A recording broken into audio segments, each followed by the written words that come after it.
Pakistan peoples party के सॾ ते मुल्क में वधंदड़ महांगाई और बेरोज़गारी के खिलाफ मुल्क के बेन शहरन जियां लाड़काने में भी सूबाई सदर निसार अहमद खोड़ो की अगवाणी में लाड़काने की कायमशाह बुखारी रोड ते सख्त एहतजाज कंदे धरणो हयो वियो।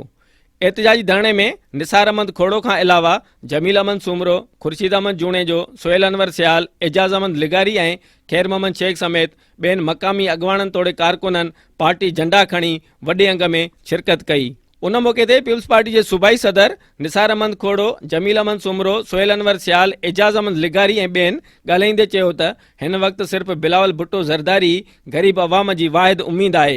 जैसे हिन वक्त मुल्क में गुरबत, महंगाई और बेरोज़गारी उरूज ते आहे, जै सबब लाड़काने का गिलगित बल्तिस्तान ताईं अवाम सरापा एहतजाज बणियल आहे। जो साबित करे ॾेखारियो आहे त पाकिस्तान जो अवाम जेको आहे इमरान नियाज़ी मां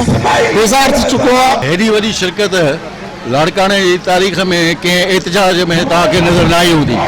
त हिन जो इहो ई सबबु आहे त अॼु महांगाई उरूज ते आहे, अॼु गुरबत उरूज ते आहे, अॼु बेरोज़गारी उरूज ते आहे। त हिन में तव्हां पाण ॾिठो हूंदो त हर तबिको हिन में एहतजाज में शामिल आहे। अवाम बेज़ार थी चुको आहे हिन हुकूमत खां, जेका हिन इंतिहाई क़िस्म जी वधि में वधि जेका बेरोज़गारी पाकिस्तान जी तारीख़ में कॾहिं बि न थी आहे, जेका अॼु माण्हू हुन खां भुगती रहिया आहिनि। इहो हिकु पैगाम आहे न्याज़ीअ खे, इमरान न्याज़ीअ खे